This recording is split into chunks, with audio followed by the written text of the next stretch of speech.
2025 भर्तियों का वर्ष आज ही सुनिश्चित करें अपना सिलेक्शन और डाउनलोड करें तैयारी कर लो ऐप।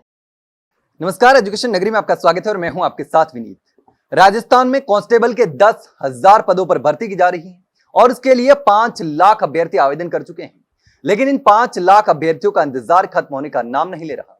जुलाई में एग्जाम प्रस्तावित हैं, 1 महीने का समय लमसम बचा हुआ है, लेकिन अब तक विस्तृत सिलेबस की जो मांग थी वो पूरी नहीं हुई है। राजस्थान बेरोजगार यूनियन के अध्यक्ष हनुमान किसान लगातार विस्तृत सिलेबस जारी करवाने को लेकर के विभाग से, मंत्रियों से, सीएम हाउस लगातार चक्कर लगा रहे हैं, लेकिन अभी तक इस पर कोई भी फाइनल जो फैसला है वो नहीं हो पाया है। तो हनुमान जी लगातार आप प्रयास कर रहे हैं, कई बार मिलते हैं पुलिस विभाग में जो भर्ती बोर्ड है वहां भी आपने मुलाकात करी, कई बार मंत्री से भी मिले, सीएम हाउस भी गए, उनसे भी मिले, लगातार गुहार लगा रहे, लेकिन इसमें क्या संभावना भी नजर आ रही है, क्या रिस्पॉन्स है, कहां तक मामला पहुंचा है, क्योंकि समय बहुत कम बचा है, जुलाई में एग्जाम होने को है। देखिए सर, 22 जून 2024 को माननीय मुख्यमंत्री जी से हमारी वार्ता हुई थी। उस वार्ता के दौरान ये सहमति बनी थी कि हम पुलिस भर्ती जो है वो अच्छे पदों पर करने जा रहे हैं। उसी का परिणाम था कि 10,000 पदों पर कांस्टेबल की जो भर्ती है उसका विज्ञापन जारी हुआ।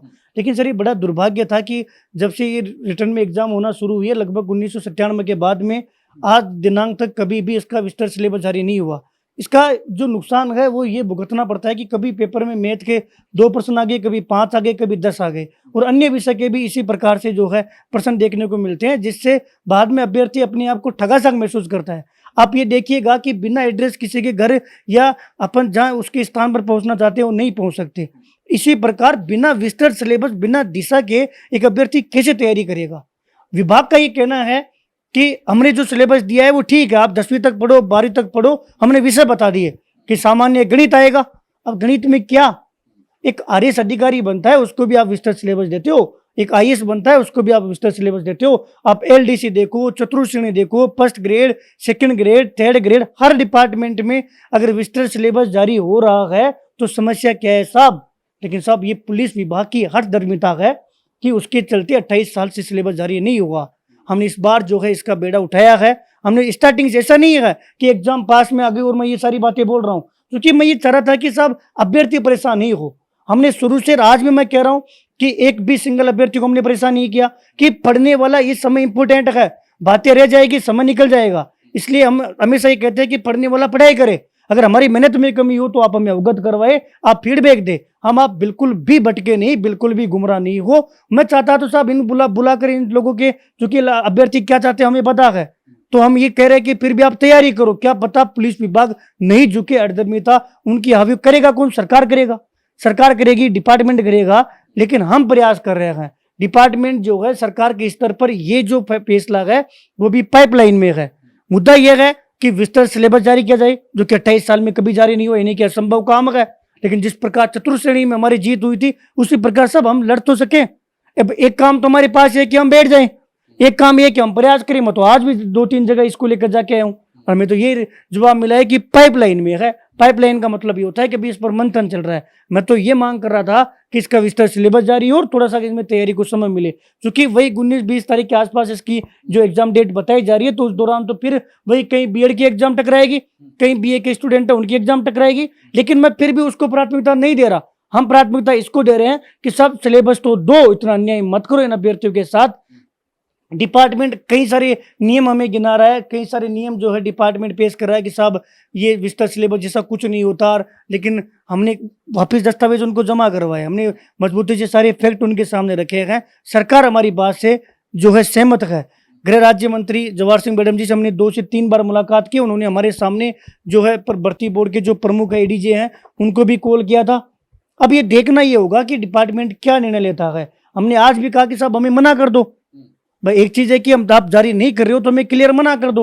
लेकिन साहब अभी तक बात ये निकल के आ रही है कि मामला पाइपलाइन में है। निश्चित तौर पर देखिएगा, जब तक ऑफिशियली डेट नहीं है जाएगी, 19-20 जुलाई के अपन एग्जाम आने तो 25 दिन रहे हैं, लेकिन अभी साइट पर एग्जाम डेट नहीं डली है। उसका ये एकमात्र कारण है हमारी मांग पर विचार करना, मंथन करना, और हमारी जो मांग है वो कहीं ना कहीं इस पर डिस्कस हो रहा है। मुझे पूरा भरोसा है युवा हित में निर्णय लिया जाएगा। अगर 28 साल बाद में डिपार्टमेंट जारी करता है तो निश्चित तौर पर डिपार्टमेंट के लिए खुशी की बात है, सरकार के लिए एक अच्छा अवसर है, गृह राज्य मंत्री के पास अच्छा अवसर है कि उस इस चीज़ को ये कह सके कि साहब इतने दिनों से अन्याय हो रहा था, हम इसको काम कर रहे हैं। और पुनः आपके माध्यम से विनीत जी मैं यही कहूँगा कि तैयारी करने वाला प्रत्येक अभ्यर्थी दुगनी स्पीड से तैयारी करे, ये मानकर कि हमारी जुलाई में एग्जाम है, ये मानकर जो आप इतने सालों से सिलेबस पढ़ते आ रहे हो, और भरोसा करो अपने भाई पर, अगर सिलेबस जारी होता है तो प्रत्येक अभ्यर्थी को फायदा होगा। आप ये घाट मत निकालो कि हमें तो एग्जाम देना है, इसके बाद में चतुर्श्रेणी दे लेंगे, इसमें नहीं हुआ तो मेरे भाई समय जो है वो बहुत इंपॉर्टेंट है।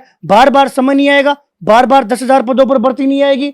अगर आपकी तैयारी अच्छी है और आपको विस्तृत सिलेबस आपको जारी होता है तो आपको और अच्छा अवसर मिलेगा, आप बेहतर तैयारी कर पाओगे एग्जाम में जो है, और अपने आप को ठगा सा आप महसूस नहीं कर पाओगे। और राजस्थान जीके भी तुलनात्मक रूप से बढ़कर आएगी, ये हमारी मौखिक सहमति बनी है, लेकिन चूंकि जब तक ऑफिशियली नहीं आएगा हम इस बात को नहीं मानेंगे। हम अभ्यर्थियों को गुमराह नहीं कर सकते, भटका नहीं सकते, इसलिए हम हमारा प्रयास जो है वो दुगनी स्पीड से कर रहे हैं, और अभ्यर्थियों को हम ये आश्वस्त कर रहे हैं कि आप अपनी दुगनी स्पीड से तैयारी करें। जो भी फाइनल निर्णय होगा वो आ जाएगा। अगर मांग पूरी होती है तो आप लोगों के लिए बेहद अच्छा होगा, मांग पूरी नहीं भी होगी तो साथियों हमारे प्रयास में कमी नहीं है, वो अब डिसीजन जो है उच्च स्तर पर होगा। एक बार 28 तारीख को और हमें बुलाया है, 28 तारीख को अगर 28 तारीख से पहले कोई ऑफिशियली नहीं आता है तो 28 तारीख को मैं एक बार और पूरी तरीके से इसको लेकर दम लगा के हम प्रयास करेंगे। बाकी करना उनको है, उनके हाथ में, प्रयास पूरा है। अच्छी बात यह है कि मंथन चल रहा है, विचार हो रहा है, यही बड़ी बात है कि 28 साल बाद में कम से कम टेबल पे ये बात तो सामने आई कि इनका सिलेबस जो जारी नहीं होना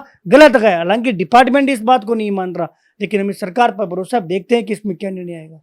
लेकिन आप बार बार ये कह रहे हैं कि पाइपलाइन में चल रही है, मंथन चल रहा है। जब मंथन चल रहा है और 1 महीने में ये मंथन पूरा होने की संभावना तो कम नजर आती है, तो इस भर्ती में विस्तृत सिलेबस जारी होने की संभावना कितनी है? क्योंकि पाइपलाइन में है तो विभाग को कितना समय लग जाएगा इसका कुछ कहा नहीं जा सकता ना। देखिए, अभी अगर ऐसा होता तो विभाग ये भी तो कह सकता था कि सब हम जारी नहीं कर रहे, क्योंकि इसके साथ साथ दोनों चीजें जुड़ी हुई है कि अगर विस्तृत सिलेबस जारी होगा तो कहीं ना कहीं एग्जाम डेट को आपको आगे करना पड़ेगा, क्योंकि डिपार्टमेंट ऐसे तो कर ही नहीं सकता कि हम 15 दिन पहले सिलेबस जारी करके 10 दिन बाद में एग्जाम ले। तो ये दोनों का संबंध है सर, कि अगर एग्जाम डेट आगे जाएगी तो उनको विस्तृत सिलेबस जारी करना पड़ेगा। अब विस्तृत सिलेबस को लेकर मैं आपको थोड़ा और विस्तार से बताऊं तो देखिए, कई बार क्या होता है कि सिस्टम में बैठे हुए लोगों को ये लगता है, आप एक बात सोचिएगा सर, कि अगर विस्तृत सिलेबस जारी होता है तो इसका फायदा अभ्यर्थियों को होगा कि कोचिंगों को?